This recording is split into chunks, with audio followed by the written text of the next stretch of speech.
नमस्कार दोस्तों, स्वागत है आपका अपने YouTube चैनल एफएम ज्ञान पे, जहां पर हमारा financial and money related video पे बात करते हैं। डेली दोपहर में 3 बजे हमारी वीडियो आ जाती है, तो चैनल को जरूर सब्सक्राइब कर लीजिए लेटेस्ट अपडेट के लिए। आज के फाइनेंशियल ज्ञान में हम बात करने वाले हैं एक ऐसे शेयर एनालिसिस के बारे में जिसके प्राइस के बारे में बात करें।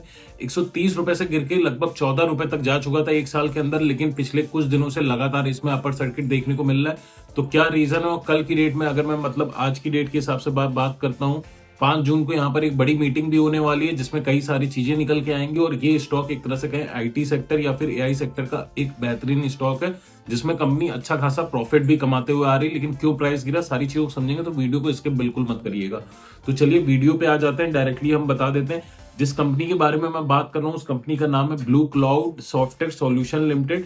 ये एक तरह से एआई ड्रिवन कंपनी है जो कि इंफ्रास्ट्रक्चर या फिर आप कह सकते हैं हेल्थ केयर टेक्नोलॉजी सेक्टर में डील करती है। करंटली 25 रुपए के आसपास पे ट्रेड होते हुए देखने को मिल रही है। 5 तारीख को फंड रेजिंग के लेके यहाँ पर अगर हम लेटेस्ट न्यूज के हिसाब से बात करें तो मीटिंग होने वाली है बोर्ड ऑफ मेंबर्स की तरफ से। 52 वीक हाई इसका रहा है 130 रुपए 50 पैसे का, 52 वीक लो रहा है इसका 14 रुपए 95 पैसे का। यानी कि आप समझ सकते हैं 130 रुपए से 14 रुपए 95 पैसे तक भी गिरावट देखने को मिली है। लेकिन इसके पीछे का रीजन ये था कि स्टॉक स्प्लिट हुआ था, उसके वजह से यहाँ पर ये जो प्राइस है वो करेक्शन देखने को मिल रहा है। 5 PM शाम को होगी मीटिंग 5 जून को, जिसमें कई सारी चीजें देखी जाएंगी, कैसे कैसे इनको फंड रेज करना है और कैसे अपने ऑपरेशन को आगे बढ़ाएंगे। इसके अलावा साथ ही साथ ये यहाँ पर एक कंपनी को एक्वायर करने वाले हैं, तो उसको लेके रहेगा। यहाँ पर new Jersey based global technology solution provider की बात करी जा रही, AIS एनीवेयर, जिसको 752 रुपीज 32 करोड़ तक में यहाँ पर एक्वायर किया जा सकता है आने वाले टाइम में अपना एनालिटिक्स, साइबर सिक्योरिटी और IoT डाटा को बढ़ाने के लिए, जिससे इनका रेवेन्यू और अच्छा हो सकता है। तो ये थी एक तरह से लेटेस्ट न्यूज। अब निकल के आते हैं कंपनी के कुछ की मैट्रिक पॉइंट पे, तो वीडियो को बिल्कुल स्किप मत करिएगा। समझने के लिए आपको बाय करना है, होल्ड करना है, सेल करना है। इसके अलावा ऑलरेडी हमारी वीडियो की प्लेलिस्ट बनी हुई है जिसमें हमने कई सारे शेयर एनालिसिस करे हुए हैं 2025 के अकॉर्डिंग, तो उसको भी आई बटन पे क्लिक करके आप जाके देख सकते हैं। अब डायरेक्ट यहाँ पर हम हमारे स्क्रीन रिकॉर्डिंग में आप बगल में स्क्रीन पे देख सकते हैं, करंटली 23 रुपए 50 पैसे पे ट्रेड कर रहा है।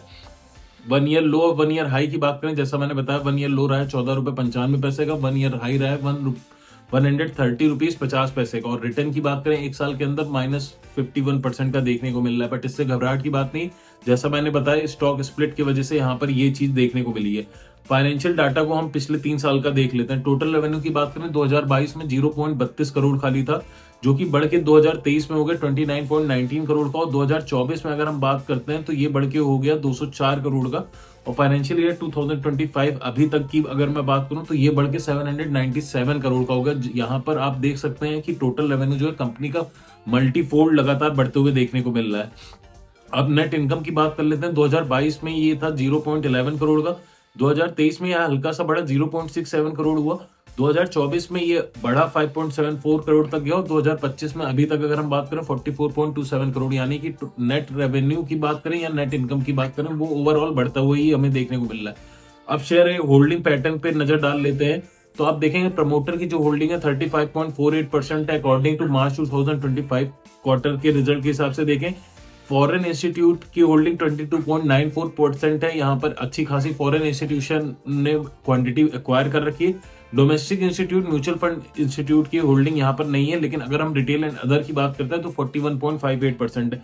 बट अगर आप यहाँ पर ध्यान देंगे रिटेल इन्वेस्टर खाली 5.03% है।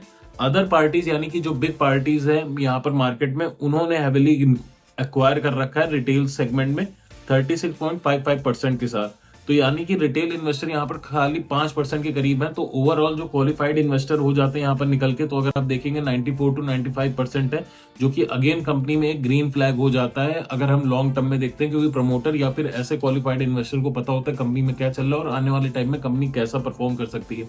एआई सेगमेंट की बात करें या फिर इंफ्रास्ट्रक्चर की बात करें या साइबर सिक्योरिटी बात करें, ये सारे ग्रोइंग सेक्टर है और ऐसे में कंपनी डील कर रही है। और खासकर ये बात है पेनी स्टॉक तरह से आप कह सकते हैं ये प्राइस अभी चल रहा है। कल की मीटिंग के बाद से यहाँ पर प्राइस और ज्यादा मूवमेंट होने की चांसेस हो सकते हैं। तो ऐसे में अगर आप लॉन्ग टर्म में अगर आप आईटी सेगमेंट में इन्वेस्ट करना चाहते हैं तो ये स्टॉक अपने वॉच लिस्ट में रख सकते हैं। और 10 से 15% के करेक्शन के बाद, क्योंकि ऑलरेडी यहाँ पर कुछ दिनों से लगातार जब से ये न्यूज निकल के आई, ये रैली होते हुए देखने को मिली है, अपने फाइनेंशियल एडवाइजर से कंसल्ट करके इसमें लॉन्ग टर्म के लिए बाइंग कर सकते हैं, क्योंकि आने वाले टाइम में एक अच्छे खासे पीरियड में अगर हम बात करें मल्टी बैगर रिटर्न दे सकता है ये स्टॉक। बाकी जिसके पास अभी है वो करंटली होल्ड करके रखें, सेल करने की जरूरत नहीं है। कि अगर आपको लग रहा है कि ज्यादा प्रॉफिट के लिए आप नहीं रुक सकते तो पार्शियल प्रॉफिट बुकिंग करें, लेकिन पूरी तरह से बुक मत करें। ये मेरा कॉन्सेप्ट है। उम्मीद है वीडियो पसंद आई होगी। इसके अलावा कोई क्वेरी तो कमेंट करके जरूर बताइएगा।